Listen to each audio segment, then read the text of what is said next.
सून मेरा घरची श्री, देव तो बघत असतो ना. मग तो आत्ताही बघत असेल.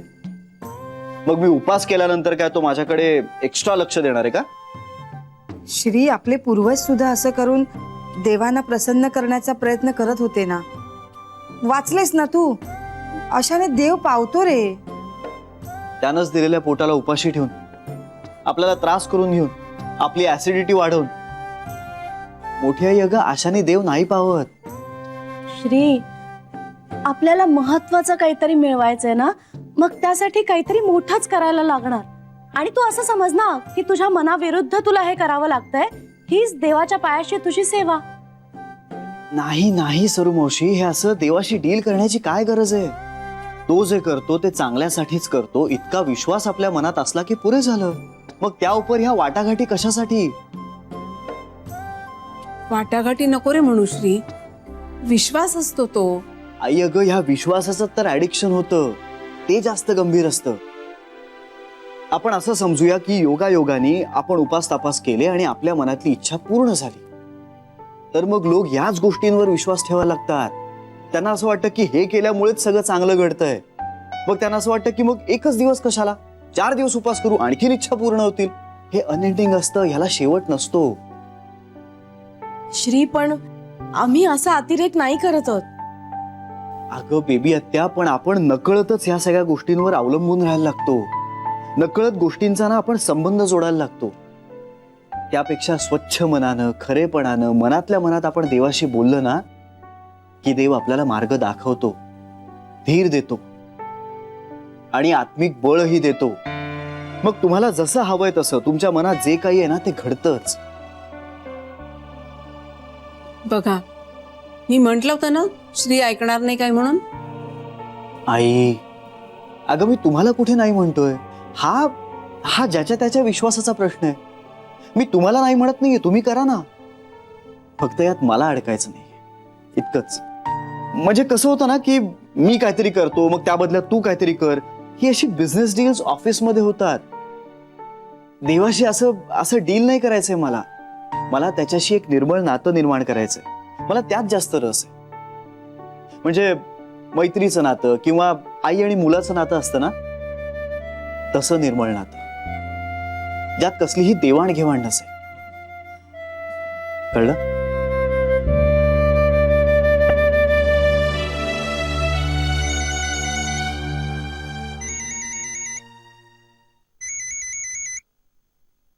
आई, ऑफिसमधनं फोन आलाय. निघू?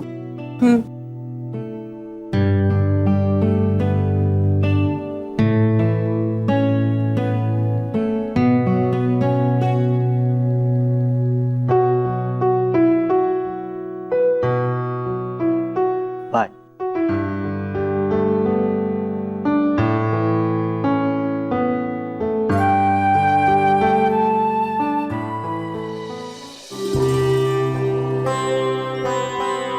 पांडुरंगा,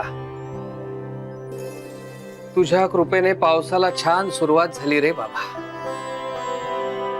लेकराचे अपराध माता पोटात घेते, तसेच माणसाचे निसर्गाच्या बाबतीतले सगळे अपराध पोटात घेऊन तू पावसाची छान कृपा केलीस. धन्य आहेस बाबा तू. माझ्या जानूची आठवण परत आली आणि तिचा संसार सुरळीत सुरू झाला की कार्तिकीला मी नक्की चालत तुझ्या दर्शनाला येईन. कृपा दृष्टी ठेव रे बाबा.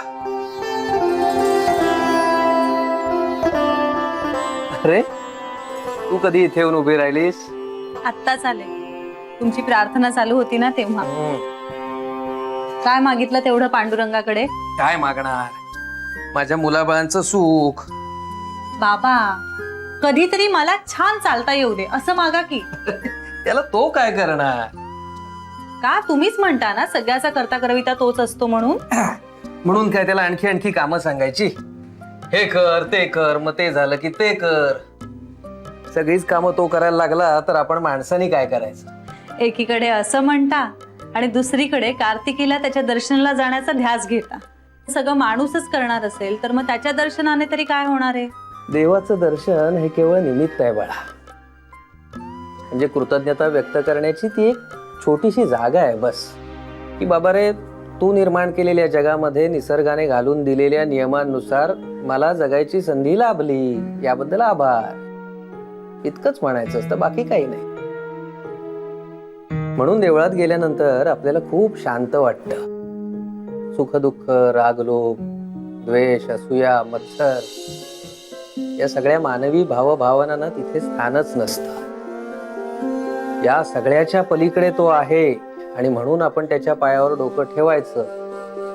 एवढी एकच भावना मनात बाळगून आपण दर्शनाला जावं. पण मग चालत वारीला जाण्याचा हट्ट का? शरीराला का क्लेश करून घ्यायचंय? बाळा, आपण एखाद्याला थँक्यू म्हणतो की नाही? म्हणतो ना. थोडीशी मान तुकवतो, भेटवस्तू देतो, फूल देतो, एखादं पत्र लिहितो. त्यामध्ये काही क्लेश होतो का आपल्याला? नाही ना. तसंच आहे, मला फक्त पांडुरंगाचे आभार मानायला जायचं, बाकी काही नाही. आत्मक्लेश वगैरे काही नाहीये. ते निखळ आनंद आहे माझा. पण मग हा आनंद मिळवायला पायाचं ऑपरेशन तर करून घ्यावं लागेल ना आपल्याला. जानू, खरं सांगू, मला दुसऱ्याच्या पैशाने माझं ऑपरेशन नाही करून घ्यायचंय. मला उसना आनंद नकोय ग बाळा. बाबा, मलाही नकोय. पण मग बाबा, मी लोन काढते ना. माझं सरांशी बोलणं झालंय आणि मला सरांनी सांगितलं की मला लोन मिळू शकेल अगदी नियमांनुसार. मग बाबा, मी लोन काढते तुमच्या ऑपरेशनसाठी. आपण काहीतरी करूया ना. करूया.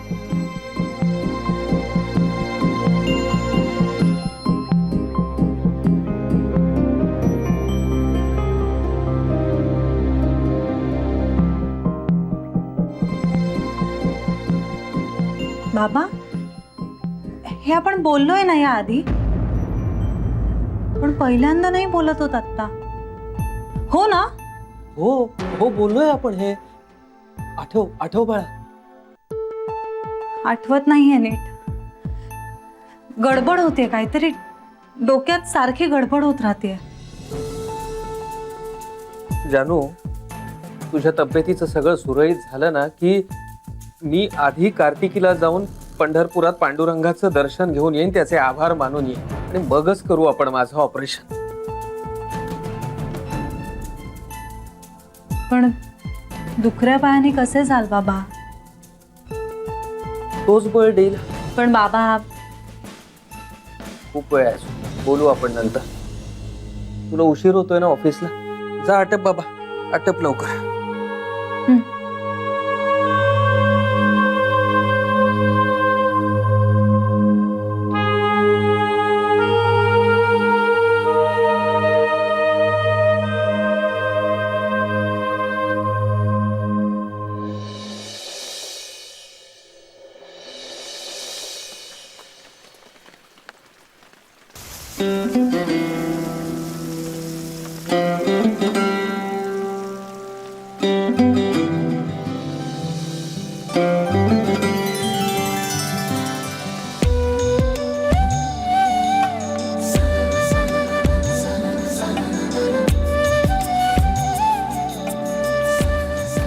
हाय हाय. हाय. ऍक्च्युली इथेच आहे बस स्टॉप. मी जाईन. पावसात भिजून आजारी पडण्यापेक्षा माझ्या छत्रीतून गेलेलं बरं ना.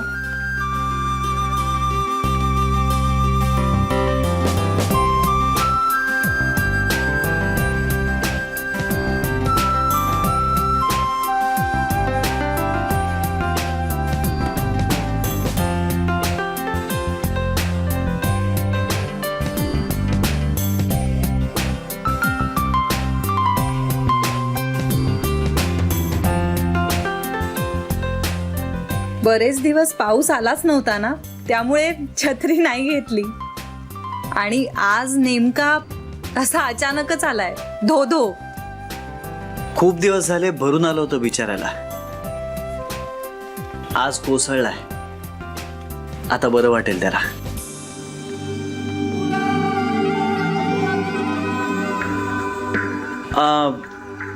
बस वेळेवर नाही आली आज तर काय करणार आहात तुम्ही? इथेच बसून राहीन. म्हणजे छान शांत वाटतंय. तुम्ही ही छत्री ठेवून घ्या तुमच्याकडे. नाही नाही नको, तुम्हाला पण लागेल ना. अहो मी भिजणार नाही, मी गाडी घेऊन आलोय. मला नाही लागणार छत्री, घ्या ना. तुम्ही गाडीने जाणार आहात, मग तुम्ही इथे का आलात? कारण मलाही खूप छान शांत वाटतं इथे.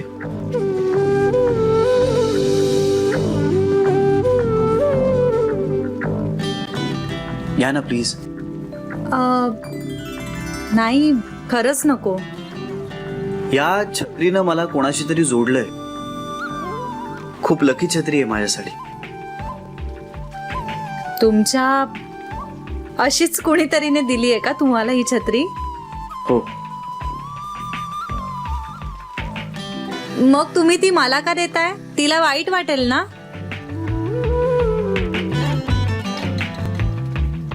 नाही वाटणार तिला वाईट.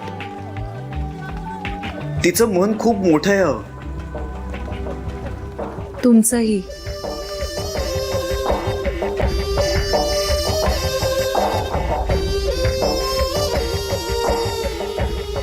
पण तिचं मन इतकं मोठं आहे ना की त्यात सारं काही सामावलं जातं.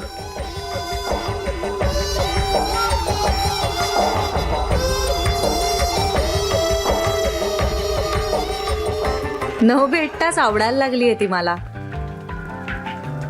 पण कधीतरी रागही येतो मला तिचा.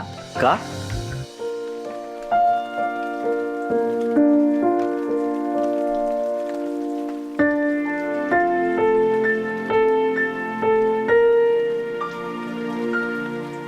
माझी बस आली.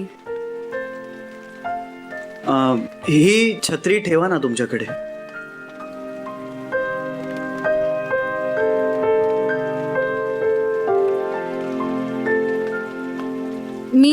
मी तुम्हाला परत देईन छत्री तुमची. बाय.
हाय. कसला मस्त पाऊस पडतोय ना. हो खूप पाऊस पडतोय ग. पण तुला काय झालंय? तू एवढी खुश का दिसतेस आज? का पाऊस पडतोय याचा तुला आनंद नाही झालाय? हो म्हणजे जान्हवी, आता ना पाऊस पडणं खूप गरजेचं होतं. बरोबर आहे तुझं. अरे हो ते झालंच, पण तरी वातावरण बघ ना कसलं मस्त झालंय. झाडं म्हणू नकोस, रस्ते म्हणू नकोस, सगळे धुवून निघाले स्वच्छ. पण मग तू का नाही भिजतेस? ए मला पावसात भिजायला नाही आवडत. हे बघ तुझ्या बॉसची आहे, त्यांनी दिली मला. का? कारण मी भिजत होते. आणि मग त्यांनी काय केलं? ते काय भिजत होते. ए पण त्यांची काही हरकत नसावी हा. कारण मी त्यांना असं म्हणाले होते तुमची छत्री घेऊन जा, तर उलट त्यांनी मलाच आग्रह केला आणि ही छत्री घेऊन जायला सांगितलं. हो त्यांना माहितीये ना तुला भिजायला आवडत नाही. मग म्हणजे त्यांना असा अंदाज आला असेल की तुला भिजायला आवडत नाही, म्हणून त्यांनी तुला छत्री दिली ना. असेल. मला तर फारच कौतुक वाटलं त्यांचं. म्हणजे त्या क्षणी वाटलं म्हणून वागता येणं हे मला तर जमूच शकत नाही. जान्हवी, कधी कधी असंही वागावं. तू ना सगळ्या गोष्टींचा फार विचार करत बसते. हो बहुतेक. पण मला कधी जमेल का रे असं वागणं? जान्हवी खूप पाऊस पडतोय ना ग. हो चल चल बाय, मी निघते. तू पण फिरत बसू नकोस आता, जा लवकर घरी. हो हो, चल बाय. Bye bye.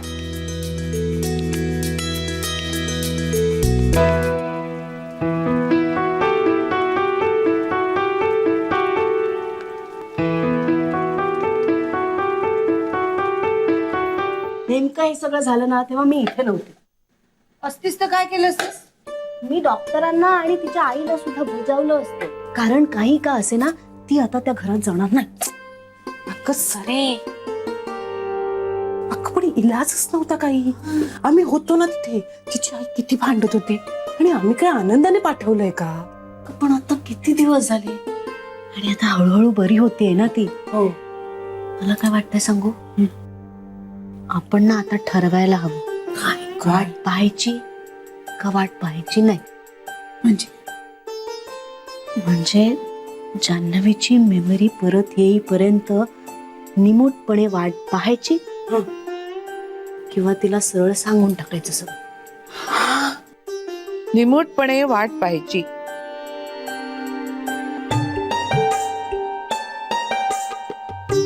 आई, तुम्ही ऐकलं? माझे कान अजून ठणठणीत आहेत. तुम्ही कुजबुजलात ना तरी ऐकू येतं मला.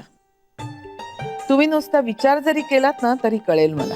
आई, पण सरूचं नेमकं म्हणणं काय हे तरी. काहीही असलं तरी जान्हवीला सांगायची वेळ आलीये की नाही हे डॉक्टर सांगतील आपल्याला.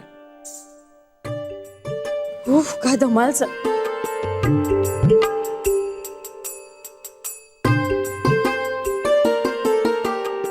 काय झालं? नेहमीच यांचा उतावळेपणा आणि माझं त्यांना थोपवून धरणं. कशाबद्दल? जान्हवीबद्दल.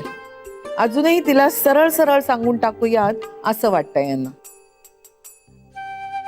आई, खरं तर मलाही तसंच वाटतंय. हो की नाही बेबी? हो, म्हणजे अगं अक्षरशः रोज वाट बघावी लागते ग तिच्या फोनची. आता ना मला वाट बघायचा सुद्धा कंटाळा आलाय. आई, तुम्ही रागावणार नसाल तर एक बोलू? बोल. आई, माझं म्हणणं असं आहे की नैसर्गिकपणे किंवा डॉक्टरांच्या उपायांनी जान्हवीचं विस्मरण जाईल तेव्हा जाईल, पण त्या आधीच तिला हे बाहेरून कुठून तरी कळलं असं होण्याची शक्यता आहेच ना. म्हणजे आपण कितीही काळजी घेतली तरी जग झपाट्याने बदलतंय हो. आपण मधला वर्ष दीड वर्षाचा बराचसा काळ विसरलोय. हे तिला बाहेरून कुठून तरी कळण्याची शक्यता आहेच ना. मग आपणच ते सांगितलं तर? आई, मला पटतंय हे. म्हणजे समजा आपण सगळ्या जणी तिच्या समोर जाऊन उभे राहिलो आणि तिला म्हटलं की आता आम्ही तुझं कुटुंब, तर काय होईल? आई, मला पटतंय की तिला त्याचा त्रास होईल, पचायला जड जाईल, पण तिला धक्का बसला तर सावरायला आपण सगळे आहोत ना. आणि आई आपल्याकडे तर तिची डायरी पण आहे. ती डायरी बघून तर तिचा विश्वास बसेलच, हो की नाही तुझी? प्रश्न विश्वासाचा नाहीये शरयू. काहीतरी कारण असल्याशिवाय डॉक्टर आपल्याला असं करण्यापासून का थांबवत असतील हा आहे. नाहीतर आपल्याला असं सांगितलं असतं ना की जा आता सांगा तिला. पण तिची हळूहळू मानसिक तयारी व्हावी, नैसर्गिकपणे तिला सगळं कळावं असा हेतू असणार ना त्यांचा. आता या बाबतीत आपल्यापेक्षा त्यांना जास्त कळतंय असं आपण मान्य केलंय ना, मग आपण त्यांचं ऐकायचं. त्यांच्याकडे जायचं आणि त्यांचा सल्ला धुडकवायचा. ह्यात काय अर्थ आहे? आई, पण आपण अशाच पद्धतीने डॉक्टरांना सांगूया ना. म्हणजे त्यांचं काय म्हणणं आहे, पेशंटच्या नातेवाईकांचे कोऑपरेशन पाहिजे. मग आपण कोऑपरेट करतोच आहोत की. आणि आपण तसं श्रीला सुद्धा सांगू. म्हणजे त्याला सरळ जाऊन सांगू की आपल्याला काय वाटतं. स्त्रीला छळायचं नाही. जान्हवी बरी होईल, आपल्याकडे येईल, पण त्याच्या डोक्याला घोर लावू नका तुम्ही. आई, अहो, जान्हवी तुमच्या वाढदिवसाला यायला हवी आहे ना तुम्हाला. नर्मदा, माझा वाढदिवस पुन्हा येणार नाहीये का? उगाच माझा वाढदिवस म्हणून उतावीळपणा करू नका. पुढच्या वर्षी माझ्या वाढदिवसाला जान्हवी असेल आपल्याकडे. या वाढदिवसाला ती नाही आली तरी चालेल मला. तिनं ठणठणीत बरं व्हावं हे जास्त महत्वाचं आहे ना नर्मदा. मी आलेच जरा. तू कुठे चाललीस? हातपाय तोंडून आले. अगं बेबी तिकडे कुठे गेल्या? बापरे, काय भयंकर ट्रॅफिक होतं आज. शरा चहा टाक जरा. चहा शरा चहा दे मला. हो हो अहो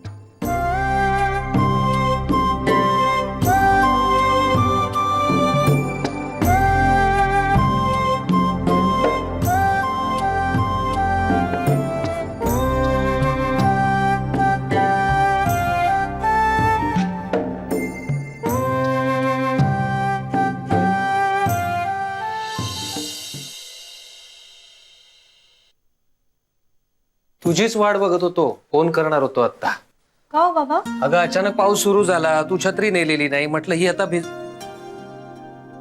ही कुठली नवीन घेतलीस? छे हो, ते श्रीरंग गोखले आहेत ना, त्यांनी दिली मला ही छत्री. श्रीरंगने दिली? हो ना, स्वतः भिजत होते आणि मला ही छत्री दिली.